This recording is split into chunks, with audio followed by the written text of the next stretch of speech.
Hello everybody, welcome to Art and the Word. I'm your host Nicole Georges Bennett.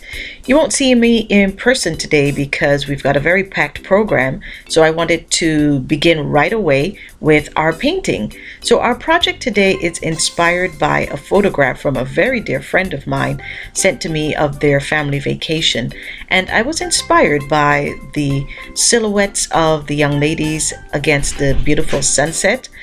So I wanted to try to do an acrylic painting that was reflective of the photograph that he sent and just sort of do it in my style, a little bit on the abstract side, so not very detailed, but I thought, hey, I'd give it a go. So I started with an underpainting in pink to bring out some of the lavender hues in the sky that I saw in the photo. And then I decided to probably go more lavender, more pinks, with the yellow from the sun actually coming over the horizon. So I sort of changed it up a little bit as well. Because the kids in the photos are minors, I won't show the actual photograph, but you can kind of get a feel for what the photo looked like based, hopefully, off of the finished product here. Now, as we are on the beach in this portrait, I decided that perhaps a devotional about the beach would be very appropriate. So I found this one from writer Missy Butler, and it comes from the CBN website, and it was titled Devotions, Surf, Sand, and Sun. And sun is spelled S-O-N. So Missy begins by talking about her love for the beach, and she says on one particular hot summer day, she ventured down to the tourist-packed beach and unfolded her favorite towel, and she began to engage in the relaxing pastime of watching the waves as they rolled to the shore. As the foaming surf retreated, she watched as thousands of tiny glistening pebbles rolled end over end while the sun danced across their marbled surfaces. I managed to pick up a single stone and noticed how it had become perfectly round by the constant movement of the tide. Could there be a spiritual correlation? She began to think about how often our own lives are molded and shaped by the pounding waves of adversity. There is an old hymn that was written in 1873 by a man named Horatio Spafford. He had just received word that his beloved wife and 5 children had all drowned at sea as a result of a sinking vessel. So, if I remember correctly, it was his 4 daughters who drowned and his wife alone was saved. Though grief-stricken, he managed to pen the following words: "When peace like a river attendeth my way, when sorrows like sea billows roll, whatever my lot, thou hast taught me to say, it is well with my soul." And I'm pretty sure that even as I was saying those words, the melody came back to you. And what a powerful song it is. Missy continues that whenever trials come our way, do we courageously respond in the same way as Horatio Spafford? Is it well with our souls? How about you? Are you drifting helplessly along? Do you feel like you are lost at sea? Missy says, "My husband has a small brass plaque mounted in the cabin of our sailboat that says, 'O God, thy sea is so great, and my boat is so small.'" God understands that we sometimes lose our way in the rough seas of life, causing us to feel overwhelmed and bewildered.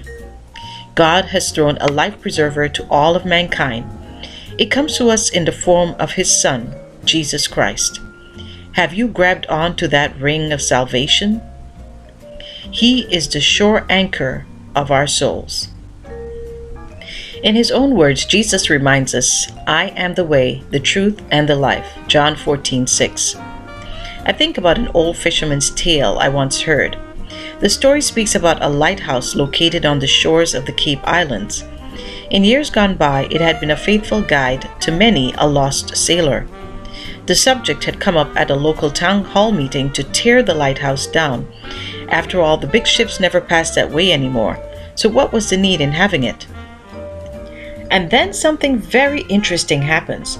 But before we continue on with this devotional, and you've learned the fate of the lighthouse, I would like to take a break for a moment to go and visit a friend who is doing some tropical floral arrangements as we are on this keeping of tropical beauty and being at the beach. Andra Lewis lives on the island of Dominica, and for her, floral arranging is a hobby and a passion. She considers herself an enthusiastic amateur, and she's quite gifted, as you are about to see.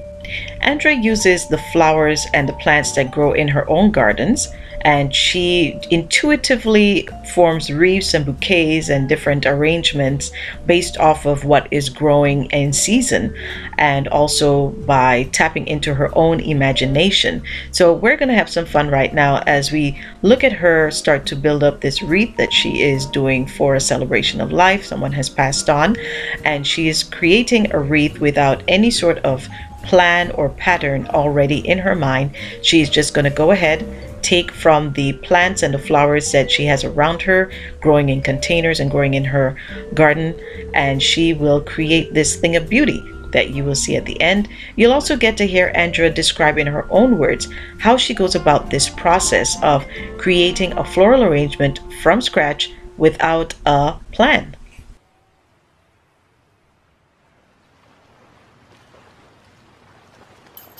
Okay. Can you tell me what sort of wreath you're making today? Well, this one is for funeral, really. But as to the type, the shape, listen to me. I just get creative, honestly. Yeah. Honestly, yeah. Okay, very good. Yeah. I just, as I go along, I just form it. So there is never really a pattern that I have set in my mind. I just work with what I have. Today, flowers are limited. You have to be creative and, you know, that kind of thing. What are we working with today? Okay, well. So you have to tell my audience the names of We have it, well, growing up, we always knew that as cemetery flowers. Oh, okay. Yes. Okay. But, you know, but everything we have there, scientifically, nothing like that. Oh, no. Just, you know, local, then- what is known as locally is fine. Cemetery. Cemetery. Flowers. Okay. That's for me, that's how I grew up doing it. Yeah. These are plants and those we are just, I don't know, we just call them foliage. Yeah, We right. just put it foliage, we just say, You have a color scheme that you're working with, or is it just what's no, available right just now? what's available. Just what's available. What time of the year do you see more flowers? Summer? Mm-hmm. Summertime, yeah. Summertime we get a lot, So I noticed you're trimming them. yeah. But the one Sister Georgie's loves very much, you get it around December, Christmas time. Oh. That's Morning Glory, Heaven's Breath. She loves that one. She loves that one. Hello. Here's a little friend. He is so cute. Yes. So we obviously have purple and green going on together. A touch of white.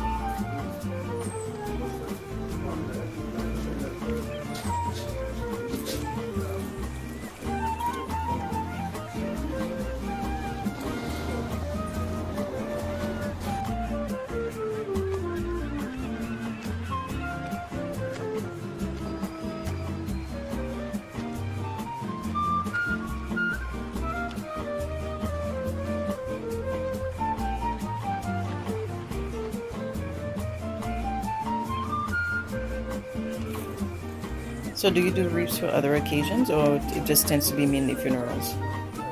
Well, the wreaths are for funeral already. Okay. When you hear wreaths, most of the time It's funeral. funeral. So I do for weddings. I do for church, birthdays. You do bridal bouquets, that sort of thing? No, that's my specialty. I've done it once, Okay. but it's not.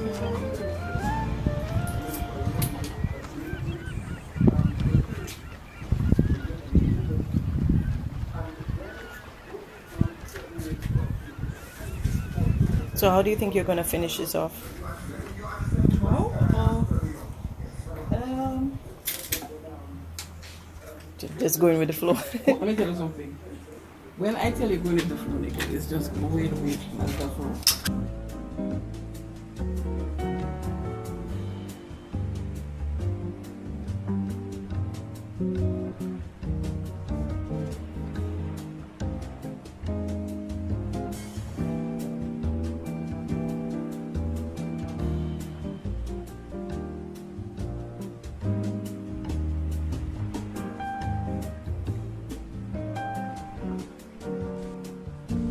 Wasn't that beautiful? Thank you to Andra for allowing me to film her in the creative process as she created that beautiful wreath.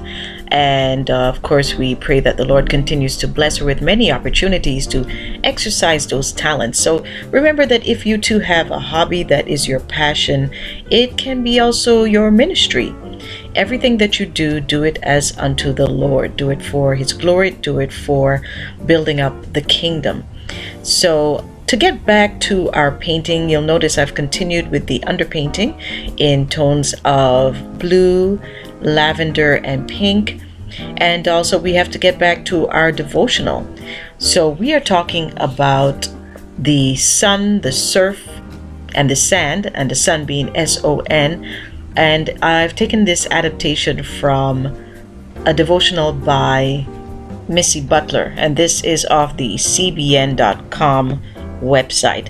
So you might recall when we began, we were talking about this old lighthouse that was in danger of being decommissioned because it seemed that it no longer served a purpose. And as the council members were discussing decommissioning this lighthouse, something interesting happens.